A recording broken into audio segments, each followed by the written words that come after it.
প্ৰেমত কাৰোবাৰ বাবে যদি চকু পানী ওলাই, মনত ৰাখিব এয়াই সঁচা প্ৰেম। প্ৰেম জেদেৰে পোৱা নাযায়, প্ৰেম ভাগ্যৰ বলতহে পোৱা যায়।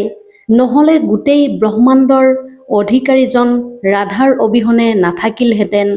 মানুহ দুটা স্থানত সদায় হাৰি যায়, এটা হৈছে প্ৰেমত আৰু আনটো হৈছে পৰিয়ালৰ ওচৰত। প্ৰেমৰ অনুভূতি সদায় বিশেষ, দূৰত থাকিলেও তেওঁৰ স্মৃতি সদায় কাষত। ইমানো অবিশ্বাসী নহ'ব যে আপোনাক কোনোবাই পাহৰি যাব। এটা কথা মনত ৰাখিব সদায়, মনে মনে থকাজনৰেই গভীৰ প্ৰেম থাকে। সঁচা প্ৰেম কি কেৱল সেইজন মানুহেহে বুজি পায় যি কাৰোবাক ভাল পাই হেৰুৱাইছে। প্ৰেম আজিও তেওঁৰ প্ৰতি সিমানেই আছে, কিন্তু তেওঁ বুজিহে নাপালে। সেইবাবেই এতিয়া এৰি দিলো তেওঁক অনুভৱ কৰিবলৈ। যাৰ সুখৰ বাবে আপুনি সৰ্বস্ব কৰিছিল, তেওঁৱেই কেতিয়াবা আপোনাক কন্দুৱাই এৰি গুচি যায়। সৰলতাৰ জৰিয়তে যিটো পোৱা যায় সেইটোৰ মহত্ব নাথাকে। মানুহৰ পৰা বেছি আশা নকৰিব, নহ'লে সদায় দুখতেই পৰিব আৰু কাৰো গুৰুত্বই নাথাকিব। মানুহে আপোনাৰ বিষয়ে কি কয় সেইটো জৰুৰী নহয়, আপুনি নিজৰ বিষয়ে কি ভাবে সেইটোহে জৰুৰী। মানুহে বেলেগৰ পৰা পোৱা সন্মান আৰু নিজৰ মানুহৰ পৰা পোৱা অপমান কেতিয়াও নাপাহৰে। যাৰ বাবে আপুনি প্ৰয়োজনীয় হ'ব, তেওঁৰ হাতত আপোনাক লগত ৰখাৰ অযুত বাহানা থাকিব, আৰু যাৰ বাবে আপুনি প্ৰয়োজনীয় নহ'ব, তেওঁ আঁতৰি যোৱাৰ অযুত বাহানা ক'ব আপোনাৰ সন্মুখত। কাকো নিজৰ ইমান সময় নিদিব, নহ'লে আপোনাক অদৰকাৰী বুলি ভাবিবলৈ ল'ব। খালী সময়ততো সকলোৱে কথা পাতে। প্ৰেম তেতিয়া হয় যেতিয়া কোনোবাই আপোনাৰ সৈতে কথা পাতিবলৈ নিজৰ সকলো সময় খালী কৰি পেলায়। পৰি পৰিয়েই যেনেকৈ এটা শিশুৱে খোজ কাঢ়িব শিকে, তেনেকৈ ডুবি ডুবিয়েই মানুহ সফল হ'ব পাৰে। উজুটি খাই কেতিয়াও পিছ হুহুকি নাহিব, কিয়নো উজুটি খোৱাৰ পিছতহে সাৱধান হয় মানুহ।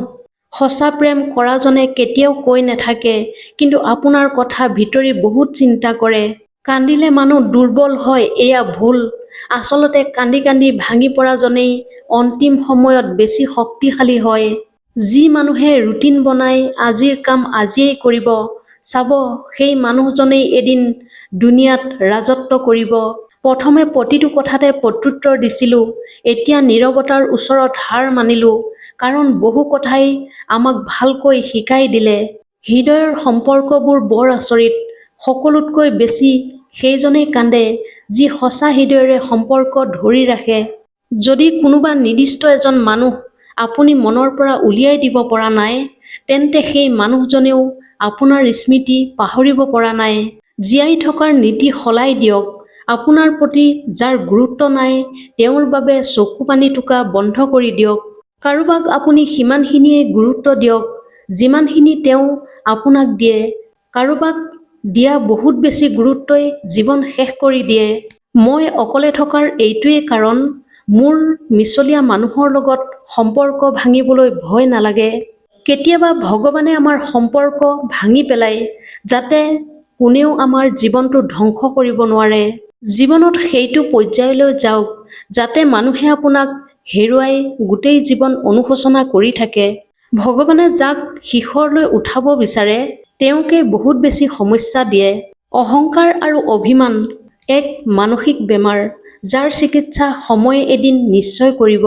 ভিতৰৰ পৰা ভাঙি পেলাই সেই চকু পানীয়ে, যিখিনি সদায় ৰাতিৰ আন্ধাৰত মনে মনে ওলায়। যদি ধন আপুনি সঠিক ঠাইত ব্যৱহাৰ কৰে, তেন্তে সেই ধনে আপোনাক জীৱনৰ সঠিক পথলৈ লৈ যাব। কেতিয়াবা সেইজনকো আদৰ কৰি চাওক, যিজনে আপোনাক নিস্বাৰ্থভাৱে ভাল পাইছিল। কেতিয়াবা দুখ ইমানেই বাঢ়ি যায়, কোনোবাই সাৱটি ধৰিলেই চকু পানী নোহোৱা হৈ যায়। সময়ে সকলো শিকাই দিলে বন্ধু, মানুহৰ লগত থাকিবলৈও শিকালে, মানুহৰ অবিহনে জীয়াবলৈও শিকালে। কাৰোবাক অভ্যাস কৰি ল'বলৈ সময় নালাগে, কিন্তু সেই অভ্যাসৰ পৰা ওলাই আহিবলৈ বহু বছৰ বছৰ লাগি যায়। ভাল কথা কোৱা প্ৰতিজন মানুহেই ভাল হ'ব লাগিব বুলি কথা নাই। আজিকালি ষড়যন্ত্ৰকাৰীয়েও বহু মিঠা মিঠা কথা কয়। আচলতে হেৰুৱাই দিয়াৰ পিছতহে সময়, ব্যক্তি আৰু সম্বন্ধৰ বিষয়ে উপলব্ধি হয়। জীৱনত শিকিব বিচাৰিছে যদি পিছলৈ যাওক আৰু জীৱন জীয়াব খুজিছে যদি আগলৈ চাওক। যিটো সলাব পাৰি সলাই দিয়ক, যিটো সলাব নোৱাৰি সেইটো স্বীকাৰ কৰি ল'বলৈ শিকক। যিটো স্বীকাৰ কৰিব নোৱাৰি সেইটোৰ পৰা আঁতৰি আহক, কিন্তু নিজক প্ৰতি মুহূৰ্ততে সুখত ৰাখক। পানী যিমান হাতৰ মুঠিৰে ধৰিবলৈ চেষ্টা কৰিব, পানীখিনি পৰি যাব। পানীখিনিক বৈ যাবলৈ দিব, সি নিজৰ পথ নিজে উলিয়াই ল'ব। কেতিয়াবা পৰিস্থিতি যেতিয়া বুজি পোৱা নাযায়, তেতিয়া জীৱনত শান্ত হৈ সূক্ষ্মভাৱে সেই পৰিস্থিতি লক্ষ্য কৰা উচিত। সময় আহিলে জীৱনে নিজৰ মাৰ্গ নিজেই বনাই ল'ব। সকলো পাবই লাগিব বুলিতো কোনো কথা নাই। বহুতেই দেখোন নোপোৱাকৈ জীৱনৰ শেষ সময়লৈকে ছটফটাই থাকে। নিজক বিশ্বাস কৰিবলৈ শিকি লওক। মানুহ যিমানেই বিশ্বাসী নহওক লাগিলে এদিন এৰি থৈ যাবই। পৰনিৰ্ভৰশীল লোকে কেতিয়াও সুখী হ'ব নোৱাৰে। সেইবাবে নিজৰ প্ৰয়োজন আৰু ইচ্ছাখিনি নিজেই পূৰ কৰিব পৰাকৈ যোগ্য হওক। ধনৰ মূল্য তেতিয়াহে বুজিব পাৰি যেতিয়া নিজে উপাৰ্জন কৰা যায়। উপদেশ সকলোৰে শুনক, গ্ৰহণ কৰক সেইজনৰ, যিজনৰ উপদেশ আপোনাৰ বিবেকে সমৰ্থন কৰে। সম্ভৱ আৰু অসম্ভৱৰ মাজৰ দূৰত্ব ব্যক্তিজনৰ চিন্তা আৰু কৰ্মৰ ওপৰত নিৰ্ভৰ কৰে। কেতিয়াবা আঘাত দি সেইজনেই গুচি যায় যিজনে প্ৰথমে খুব প্ৰেম কৰা দেখুৱায়। সোনকালে কৰা বিশ্বাস আৰু পৰিশ্ৰমৰ অবিহনে কৰা আশা দুয়োটাৰে পৰিণাম মিছাই হয়।